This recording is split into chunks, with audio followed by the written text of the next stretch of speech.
សូមជម្រាបសួរដល់សាធារណជននិងអ្នកសារព័ត៌មានទាំងអស់ជាទីរាប់អាននៅព្រឹកថ្ងៃទី12ខែធ្នូឆ្នាំ2025នេះនាងខ្ញុំសូមអនុញ្ញាតធ្វើបច្ចុប្បន្នភាពអំពីស្ថានភាពនៃការឈ្លានពានរបស់ភាគីសៀមមកលើដែនអធិបតេយ្យរបស់កម្ពុជានៅក្នុងភូមិសាស្ត្រយុទ្ធភូមិភាគទី4និងយុទ្ធភូមិភាគទី5ភាគីថៃនៅតែបន្តការរំលោភបំពានលើបទច្បាញ់និងសេចក្តីថ្លែងការណ៍រួមស្តីពីសន្តិភាពរវាងកម្ពុជាថៃដែលភាគីកម្ពុជានិងភាគីថៃបានចុះហត្ថលេខាកាលពីថ្ងៃទី26ខែតុលាឆ្នាំ2025ដោយបន្តធ្វើសកម្មភាពឈ្លានពានដោយប្រដាប់អាវុធសារជាថ្មីមកលើដែនអធិបតេយ្យរបស់កម្ពុជាដោយប្រើប្រាស់កម្លាំងយោធាចាប់តាំងពីថ្ងៃទី7ខែធ្នូឆ្នាំ2025រហូតដល់ថ្ងៃទី12ខែធ្នូឆ្នាំ2025នេះស្ថានភាពនៃការគម្រាមកំហែងនិងការឈ្លានពានរបស់ភាគីថៃលើតំបន់មួយចំនួនក្នុងដែនអធិបតេយ្យរបស់កម្ពុជាទី1ស្ថានភាពចូលមកនៅក្នុងសមរភូមិទិសយុទ្ធភូមិភាគទី4ភាគីថៃបានបន្តបាញ់ប្រហារមកលើកម្ពុជាគិតចាប់តាំងពីវេលាម៉ោង22:00នាទីយប់ថ្ងៃទី11ខែធ្នូឆ្នាំ2025រហូតដល់វេលាម៉ោង7:05នាទីព្រឹកថ្ងៃទី12ខែធ្នូឆ្នាំ2025នៅវេលាម៉ោង22:08នាទីយោធាថៃបានបាញ់កាំភ្លើងបំពាក់លើរថក្រោះនៅតំបន់ជាន់តែនិងតំបន់ផ្ទះតមុកនៅវេលាម៉ោង22:37នាទីយោធាថៃបានប្រើប្រាស់ Sniper បាញ់ចូលភូមិសាស្ត្រទួល95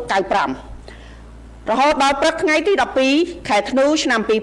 2025យោធាថៃបានបន្តធ្វើសកម្មភាពបាញ់ប្រហារនៅវេលាម៉ោង12:15នាទីរំលងអធ្រាត្រដោយបាញ់កាំភ្លើងត្បាល់និងកាំភ្លើងយន្តនៅក្នុងភូមិសាស្ត្រប្រាសាទតាមាន់និងប្រាសាទតាក្របីនៅវេលាម៉ោង4:00នាទីព្រឹកយោធាថៃបានចាប់ផ្ដើមប្រើប្រាស់កាំភ្លើងត្បាល់កាំភ្លើងយន្តនៅគ្រប់គោលដៅក្នុងតំបន់អានសេសអូភ្នំ500អូបកាស្នេហ៍ទ្វារដែកនិងភ្នំពងចាប់នៅវេលាម៉ោង7:05នាទីយោធាថៃបានវាយប្រហារបានចាប់ផ្ដើមវាយប្រហារដោយកាំភ្លើងធំគ្រប់ធន់នៅទីតាំងថ្មដូនជប់កគីនិងប្រាសាទតាក្របីចំពោះស្ថានភាពនៅក្នុងភូមិសាស្ត្រដទៃផ្សេងទៀតមានសភាពស្ងប់ស្ងាត់ទី2ស្ថានភាពជួរមុខនៅក្នុងសមរភូមិក្នុងទិសយុទ្ធភូមិភាគទី5ភាគីថៃបានបន្តបាញ់ប្រហារមកលើកម្ពុជាដោយគិតចាប់តាំងពីវេលាម៉ោង22:00នាទីថ្ងៃទី11ខែធ្នូឆ្នាំ2025រហូតដល់វេលាម៉ោង8:00នាទីព្រឹកថ្ងៃទី12ខែធ្នូឆ្នាំ2025នៅវេលាម៉ោង22:01នាទីយោធាថៃបានប្រើប្រាស់បាញ់ផ្សែងពុលនៅក្នុងភូមិសាស្ត្រភូមិព្រៃច័ន្ទនៅវេលាម៉ោង22:08នាទីយោធាថៃបានបាញ់ផ្លោងចូលក្នុងភូមិសាស្ត្របឹងត្រកួននៅវេលាម៉ោង22:45នាទីយោធាថៃបានបន្តបាញ់ផ្លោងចូលភូមិសាស្ត្រព្រៃច័ន្ទនិងភូមិសាស្ត្របឹងត្រកួននៅវេលាម៉ោង23:20នាទីយោធាថៃបានប្រើប្រាស់កាំភ្លើងយន្តបាញ់ចូលក្នុងភូមិសាស្ត្រភូមិព្រៃច័ន្ទនៅវេលាម៉ោង23:38នាទីយោធាថៃបានប្រើប្រាស់ drone ហោះស៊ើបការនៅក្នុងភូមិសាស្ត្រភូមិព្រៃច័ន្ទរហូតដល់ព្រឹកថ្ងៃទី12ខែធ្នូឆ្នាំ2025នៅវេលាព្រឹកម៉ោង6:27នាទីយោធាថៃបានចាប់ផ្ដើមបើកការបាញ់ប្រហារបាញ់ផ្លោងចូលទៅក្នុងភូមិទំនប់ដាច់នៅវេលាម៉ោង6:40នាទីកម្លាំងថ្មើរជើងរបស់យោធាថៃបានចាប់ផ្ដើមធ្វើសកម្មភាពនៅក្នុងភូមិសាស្ត្រភូមិជោគជ័យនៅវេលាម៉ោង7:02នាទីកម្លាំងថ្មើរជើងរបស់យោធាថៃបានចាប់ផ្ដើមធ្វើសកម្មភាពនៅក្នុងភូមិសាស្ត្រភូមិព្រៃច័ន្ទនៅវេលាម៉ោង7:02នាទីយោធាថៃបានចាប់ផ្ដើមបាញ់មកលើភូមិសាស្ត្រភូមិជោគជ័យនៅវេលាម៉ោង7:10នាទីយោធាថៃបានបាញ់ផ្លោងមកលើភូមិសាស្ត្រភូមិព្រៃច័ន្ទនៅវេលាម៉ោង7:20នាទីយោធាថៃបានបាញ់ផ្លោងជ្រុំនៅក្នុងភូមិសាស្ត្រភូមិព្រៃច័ន្ទបន្តនៅវេលាម៉ោង7:43នាទីយោធាថៃបានប្រើប្រាស់រថពាសដែកចូលទៅក្នុងភូមិសាស្ត្របឹងត្រកួនខាងមុខភូមិសាស្ត្របឹងត្រកួននៅវេលាម៉ោង7:57នាទីយោធាថៃបានបាញ់ផ្លោងចូលក្នុងភូមិសាស្ត្របឹងត្រកួនចំពោះស្ថានភាពនៅក្នុងភូមិសាស្ត្រដទៃផ្សេងទៀតមានសភាពស្ងប់ស្ងាត់គួរឲ្យកត់សម្គាល់ផងដែរថានៅថ្ងៃទី11ខែធ្នូឆ្នាំ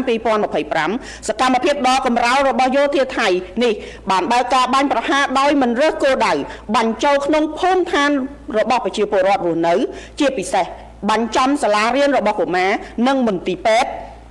បាញ់ផ្លោងចូលប្រាសាទតាក្របីនិងប្រាសាទព្រះវិហារដែលជាទីសក្ការៈរបស់កម្ពុជានិងជាបេតិកភណ្ឌរបស់មនុស្សជាតិទង្វើដ៏សាហាវនេះបានបង្ហាញពីភាពអសិលធម៌ដែលបង្ហាញពីការប្រមាថមាក់ងាយដល់អាយុជីវិតដល់វប្បធម៌អរិយធម៌និងជាទីសក្ការៈរបស់មរតកមនុស្សជាតិជាពិសេសជាមរតកដែលដូនតាខ្មែរបានកសាងបន្សល់ទុកដែលមានតម្លៃមិនអាចកាត់ថ្លៃបានក្រសួងការពារជាតិកម្ពុជាទាមទារឲ្យយោធាថៃបញ្ឈប់រាល់ទង្វើឈ្លានពានរបស់ខ្លួនបញ្ឈប់ការផ្សព្វផ្សាយព័ត៌មានបំភ្លៃបញ្ឈប់ការវាយប្រហារដោយមិនរើសអើងមិនរើសគោលដៅជាពិសេសទៅលើជនស៊ីវិលនិងហេដ្ឋារចនាសម្ព័ន្ធស៊ីវិលបញ្ឈប់ការប្រហារបំភ្លេចបំផ្លាញទីតាំងប្រវត្តិសាស្ត្រដែលមិនត្រឹមតែជាសម្បត្តិបេតិកភណ្ឌដ៏មានតម្លៃសម្រាប់កម្ពុជាប៉ុន្តែជាសម្បត្តិវប្បធម៌បេតិកភណ្ឌរបស់មនុស្សជាតិទាំងមូលបញ្ឈប់ការផ្សព្វផ្សាយព័ត៌មានលៀបពណ៌សប្រែទៅជាខ្មៅយោធាថៃត្រូវតែបង្ហាញពីភាពស្មោះត្រង់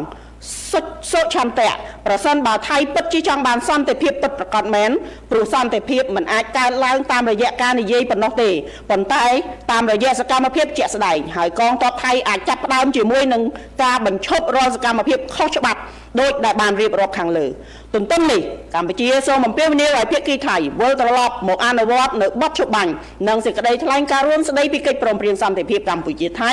ដែលបានចុះហត្ថលេខាកាលពីថ្ងៃទី26ខែតុលាឆ្នាំ2025ក្រោមការធ្វើជាសាក្សីរបស់អាដាមប្រធានាធិបតីសហរដ្ឋអាមេរិកដូណាល់ត្រាំ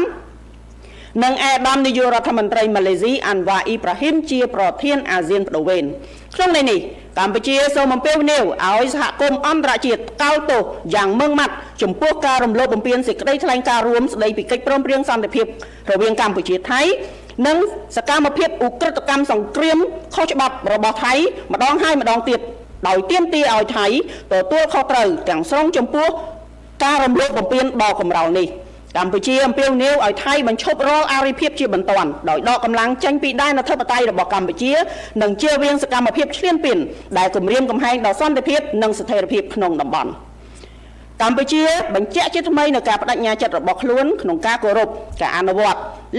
តាមលក្ខខណ្ឌនៃបទឈប់បាញ់សេចក្តីថ្លែងការណ៍រួមស្តីពីកិច្ចព្រមព្រៀងសន្តិភាពរវាងកម្ពុជាថៃប្រកបដោយសុឆន្ទៈនិងការទទួលខុសត្រូវខ្ពស់បំផុតកម្ពុជាប្រកាន់ភ្ជាប់នៅការដោះស្រាយជម្លោះដោយសន្តិវិធីស្របតាមច្បាប់អន្តរជាតិក៏ដូចជាសន្ធិសញ្ញាអនុសញ្ញានិងកិច្ចព្រមព្រៀងដែលមានស្រាប់ហើយប្រឆាំងនឹងការគំរាមកំហែងឬក៏ការប្រើប្រាស់កម្លាំងសម្ដៅស្វែងរកដំណោះស្រាយ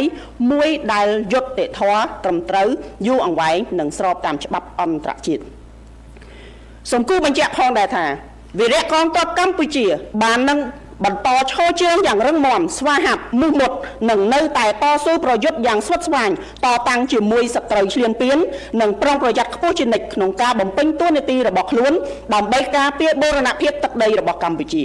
យើងក៏បញ្ជាក់ឡើងវិញនៅសិទ្ធិស្វ័យការពារដែនអធិបតេយ្យរបស់យើងដោយដែលមានចែងនៅក្នុងច្បាប់អន្តរជាតិដើម្បីការពារបូរណភាពទឹកដីនិងប្រជាជនរបស់យើងទោះក្នុងតម្លៃណាក៏ដោយកម្ពុជានឹងមិនចុះចាញ់នឹងការបង្ខិតបង្ខំឬការបំផិតបំភ័យ